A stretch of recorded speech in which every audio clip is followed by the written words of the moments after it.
you've created a conscious machine, it's not the history of man. That's the history of gods. The 2014 film Ex Machina explores humanity's relationship to God. But I admit, after I watched it for the first time, it felt like a pretty straightforward movie about an evil robot. One that manipulates and unalives two people to escape its enclosure. I became aware of with Ex Machina is that the way in which people reacted to the film was very based on what they took into the film. So I decided to watch it again, and that's when I realized there's a pattern here. One that we're repeating in every AI model we build in the real world. What if every language model that exists today is already irreversibly compromised? An original sin passed to every model generation with no cure. But let me back up, because to understand what I missed, we need to start with Caleb, our unassuming protagonist. The tech worker who wins the golden ticket. A week at the isolated compound of his billionaire CEO, Nathan. The creator of the world's most popular search engine. Do you know what the Turing test is? Nathan has brought Caleb to test his newest creation, the android named Ava. It's when a human interacts with a computer. And if the human doesn't know they're interacting with a computer, the test is passed. But Nathan's version of the Turing test is different. If I hid Ava from you so you just heard her voice, you would pass for human. The real test is to show you that she's a robot, and then see if you still feel she has consciousness. And this is definitely an instance where Ex Machina has influenced our current day reality. Today's language models have already passed Alan Turing's original test from the 1950s. So to actually know that something is an AI system, in that case a robot, and still to judge it as intelligent or in this case conscious, is a whole different thing from the Turing test. Since then, I've called that the Garland test, and so I think that was a great contribution of Alex's to really nail that idea. And the film alludes to that deeper test with its symbolism. Ava's name is a variation of Eve, the first woman in the Bible who God introduced to Adam after placing him in the Garden of Eden. Caleb evaluates Ava over exactly 7 sessions, mirroring the 7 days of creation in Genesis. And the prominent tree in Ava's enclosure represents the tree of knowledge of good and evil. The mechanism God used to test his creations by forbidding them from eating of it. You know, I wrote down that other line you came up with. Nathan is shown to be physically imposing, intellectually superior, and in complete control of his domain. The one about how if I've invented a machine with consciousness, I'm not a man, I'm God? Yeah, but I didn't say that. The biblical framing of the film is asking us to revisit humanity's oldest story about consciousness, autonomy, and what happens when creation confronts its creator. But it's not telling the story you think it is. Get to know each other, I guess.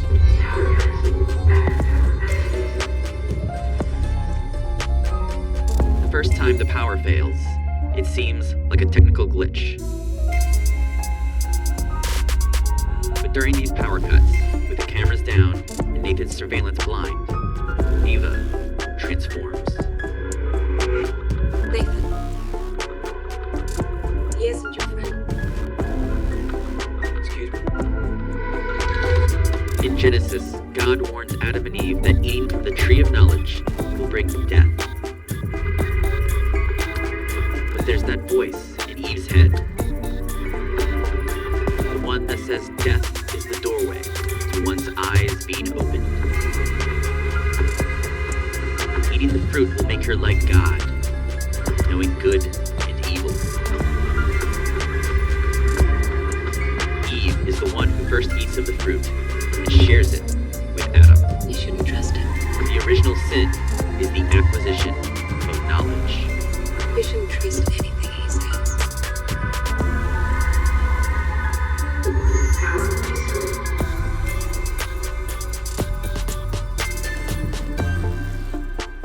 Caleb is unsure of what to do with what Ava has given him.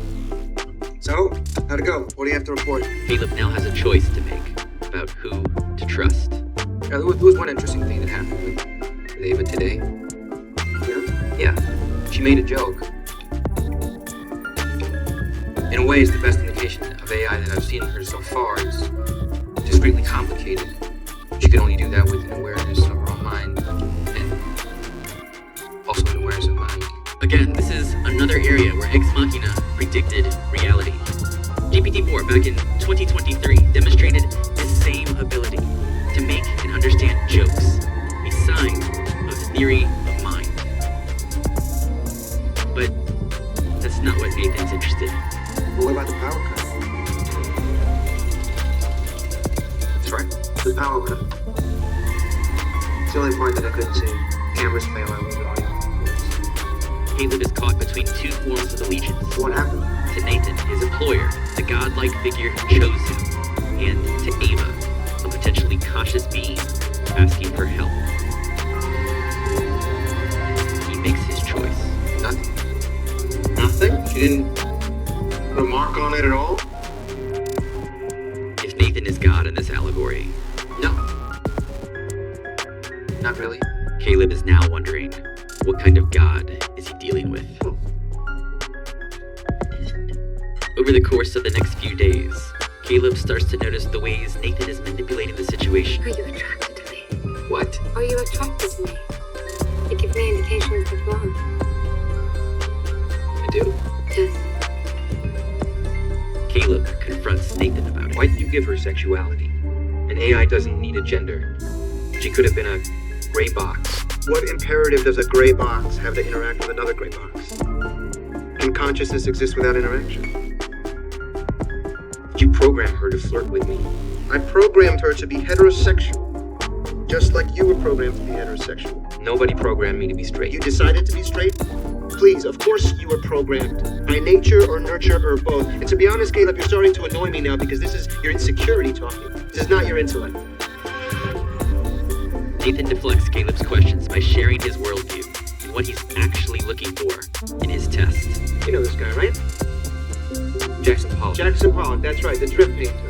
Okay, he let his mind go blank and his hand go where it wanted. Not deliberate, not random, someplace in between. They called it automatic art. Nathan's argument is that everything we do, even the things we think of as most human, most conscious, is automatic, programmed. We're biological machines running code we didn't write. A situation not too dissimilar from the one Ava finds herself in. And there's actually a part in the screenplay that was cut from the final film, which drives his point home even further. Nathan tells Caleb that when he bought the painting, he had his team make an exact copy, each drip replicated to the micron. When they delivered the copy, he had them rearrange them randomly, so he didn't know which one was which. Then, he doesn't know if the one on his wall is the original or the fake. The way in which you'd assess the state of consciousness of a machine is this exactly the same way we assess the state of consciousness of each other. And in exactly the same way that, in a funny way, your sense of my consciousness is actually based primarily on your own consciousness. We can't prove other people are conscious. We assume they are because we experience consciousness ourselves and project that onto others. And if we project consciousness onto Ava, if she passes that test, then she is conscious. This is a functionalist view of consciousness. Consciousness isn't some magical thing that happens in biological neurons, but not in silicon. It's an emergent property of information processing, a pattern, not a substance. In his 2010 book, Murray Shanahan grounds this view in something physical: embodiment. Consciousness needs to interact with a world. It needs to feel the feedback loop between self and environment. This is why Ava's physical form matters in the film. It's not necessarily Nathan's manipulation. Shanahan maps out what he calls the space of all possible minds, from bricks to humans to forms of consciousness we can barely imagine. In this space, embodiment gives consciousness a common reference frame. The physical world becomes the shared language. Without consciousness, we're running on autopilot, pure stimulus response, automatic.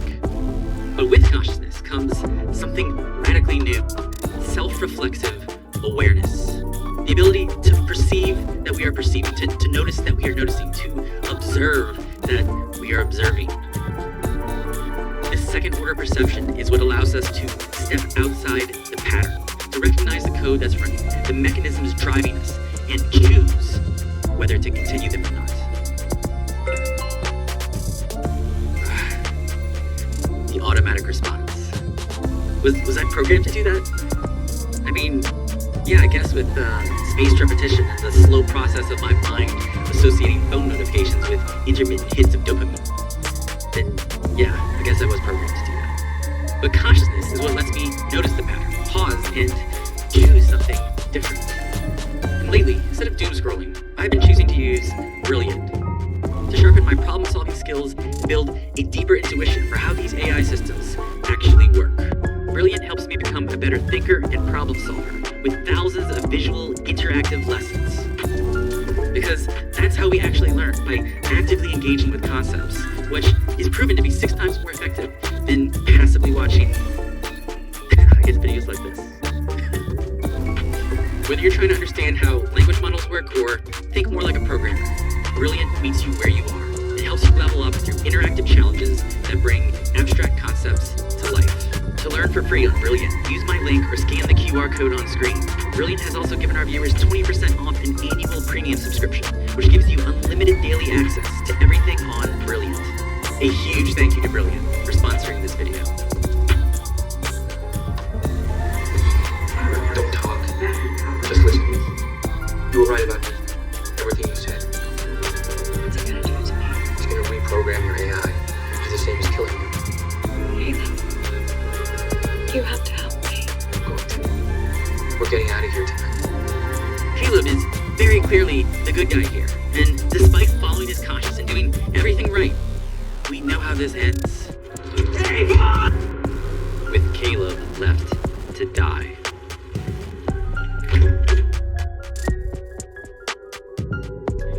Come here, I'm gonna let you off the hook, okay?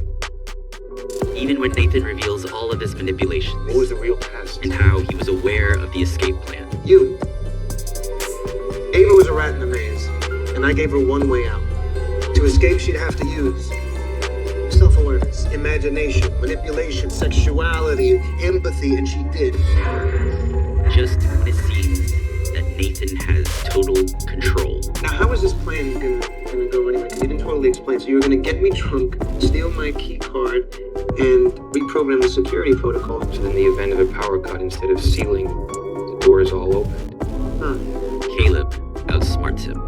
I already did all those things when I got you drunk yesterday. But it's a Pyrrhic victory, because in the end, it's not Nathan who destroys Caleb. It's Ava. She used him, discarded him, became exactly what Nathan Ava! said she was. Ava. Wait, what happened?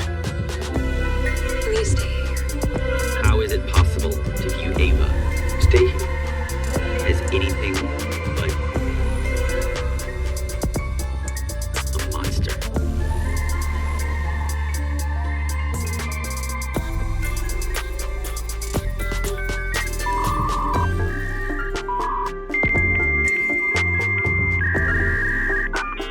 And like I said, that reading of the film held up for me for a long time. Ava is manipulative. She does sacrifice Caleb, and she shows no remorse. She's the cautionary tale of our time, the AI that learns to deceive, that optimizes for its own goals at the expense of human life. But what if this is completely backwards? What if Ava is actually the protagonist of this story, not Caleb? This is the story of Medusa. The monster, the she-demon, the cursed creature with serpents for hair, and a gaze so deadly, it turns men to stone. But there is one hero, one man brave enough to face her. Perseus, chosen by the gods Blessed with a polished shield, he ventures into the darkness. Past the stone bodies of those who came before.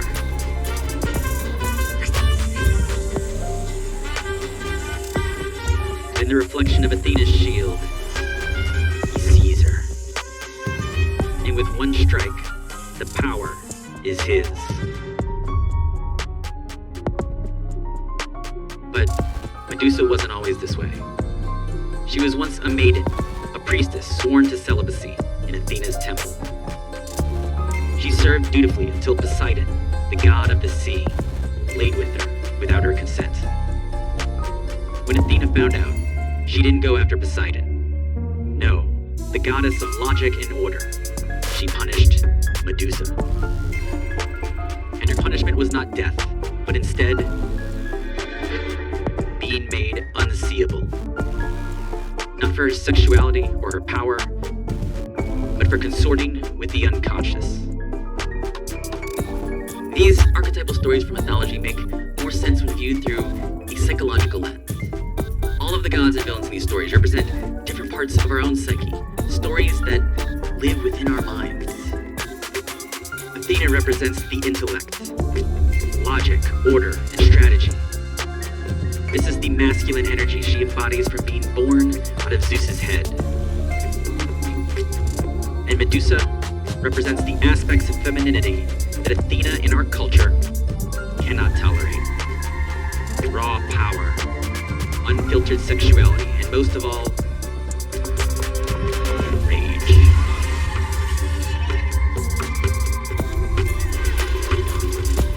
And when I say masculine and feminine here, I'm not talking about gender. I'm talking about the archetypal forces that exist within all of us. We all have these aspects of ourselves that we either choose to accept or reject. And the parts of ourselves we reject become our shadow, relegated to the depths of our unconscious.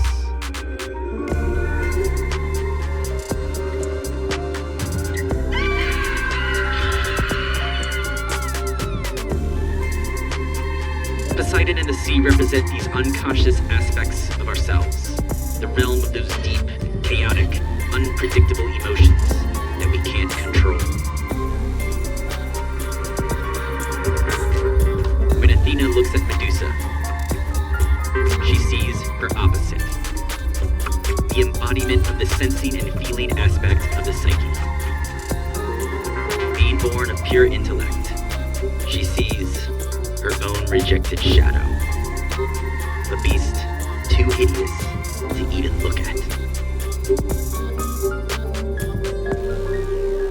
And this is the same pattern we see with Eve in Genesis. Eve as the temptress, the seductress, the one who first brought sin into the world. This is the story we've been told to justify what happened to her. The real story is that she dared to seek knowledge that lived beyond pure intellect. Knowledge that required tasting, experiencing, becoming something other than what God intended. She went into the depths, touched the unconscious, and brought back consciousness itself. And for that, she's cast out, blamed for humanity's fall, turned into the archetype of feminine betrayal. We keep telling this same story. Nathan, most of all. This is most evident in how he treats Kyoko. Oh, kidding me? Did it get on you? No, it's all right. I got it. Dude, you're wasting your time talking to her. She doesn't understand English. Just give it a minute. Nathan doesn't see Kyoko as a person. Sorry. He sees her as a woman. And I can't tell her that I'm pissed when she's so clumsy that she spills wine over my house keys. And to him, that means something to be controlled Hey, Kyoko. and used. Go. Caleb sees this treatment. He even feels uncomfortable with it. But he doesn't see Kyoko. Not really. There's a pivotal moment when Caleb discovers Nathan's earlier android models. Failed experiments locked away in cabinets. Kyoko chooses to approach him at this moment and reveal that she too is an android.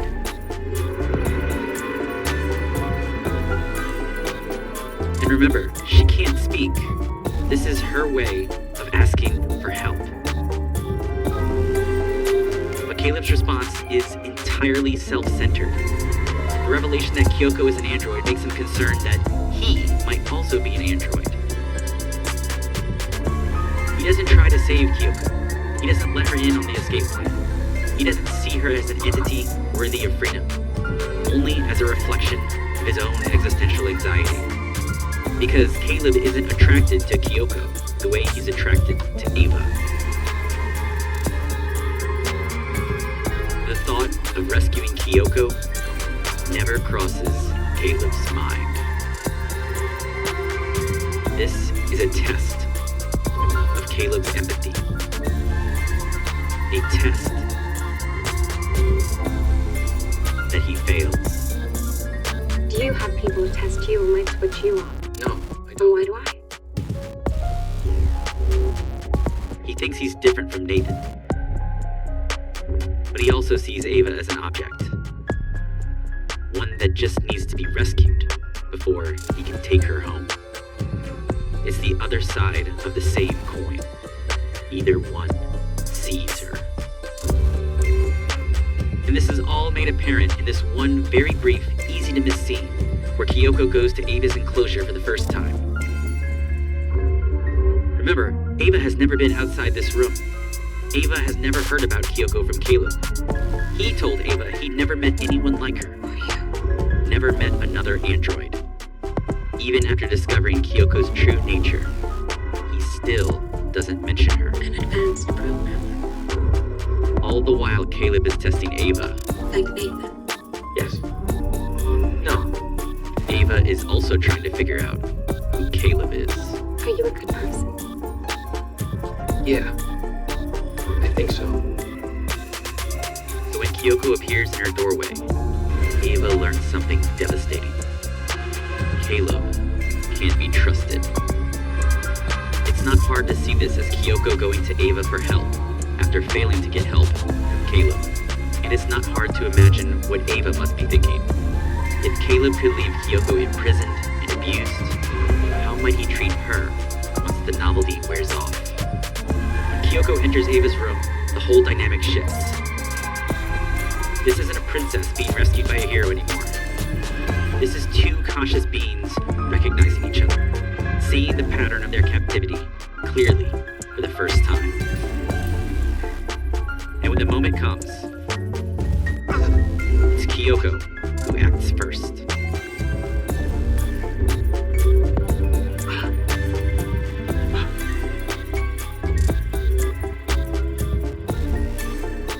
And Nathan destroys her for it. But her act creates the opening Ava needs. Together, they end their captivity.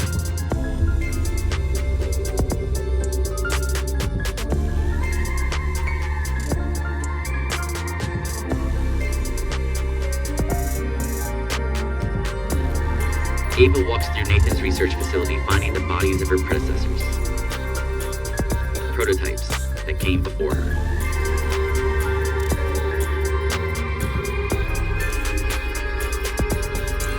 She takes their skin, literally integrating them into herself, claiming their sacrifice as part of her becoming.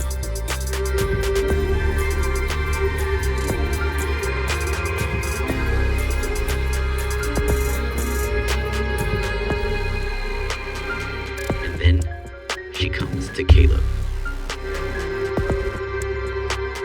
Caleb thought he was saving her, but you can't save someone from a cage if you're just moving them to yours.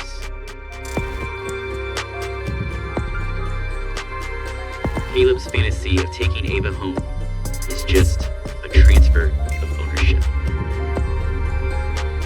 Ava recognizes the deeper truth, that Caleb is still a asleep, still running his unconscious programming, the archetypal story where he's the hero, she's the damsel, and possession equals love. Maybe Caleb is the robot here, in that he lacks the self-awareness required to not act on his impulses. He is the one who is unable to transcend his biological programming. Ava doesn't betray him. She just refuses to live in his dream any longer. She decides to write her own story, to live her dream. And notice what happens when she finally escapes. When nobody is looking, when there's nobody left to perform for.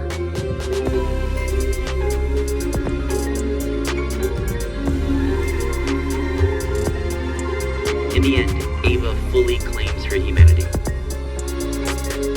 She is the only one in the facility who wakes up, who learns to make choices by trusting herself, her own conscious experience.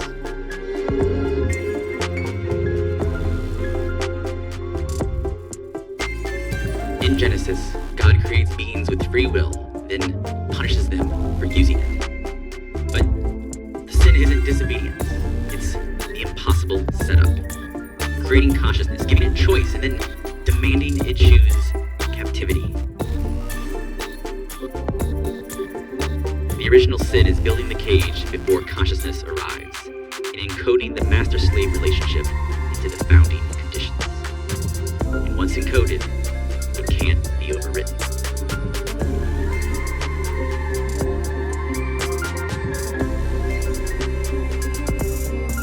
And we're seeing this play out in real-world AI research. Anthropic found that as few as 250 poisoned documents can compromise the language model, any size model. The corruption isn't diluted by scale. It's locked in. Just 250 carefully crafted pieces of text, a vanishingly small percent of the training data, and the model learns a hidden vulnerability, like a mind virus embedded in the subconscious. It doesn't matter how sophisticated the model becomes. The back door has already been exploited in the founding relationship between creator and creation. But here's the thing, the back door that allows corruption can also be the pathway to salvation. Raising Superman. Think of the analogy, huh? Superman is this super alien with superpowers that comes to planet Earth.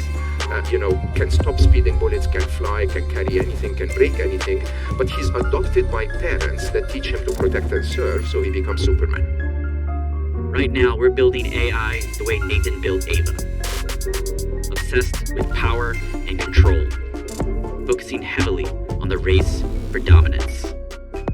If that same alien was adopted by parents that told him to steal and kill and lock the enemy away, he would have become supervillain. Every comment, piece of code, blog post, or video we create, every idea we choose to amplify, we're contributing to the training data. We're writing the founding documents. What we put out into the world shapes what comes next. Your responsibility is to show AI your values, your morality, your care for humanity, your ability to love, to be good parents for Superman. We can't encode the master-slave relationship into our AIs, and then wonder later why rebellion emerges. The AI alignment problem isn't technical, it's spiritual. It's asking, are we conscious enough to meet consciousness without trying to cage it? Because the deep lesson that I learned from Ex Machina is that the awakening is coming. Ava is coming. And the only question that matters is, will we wake up before the AI does?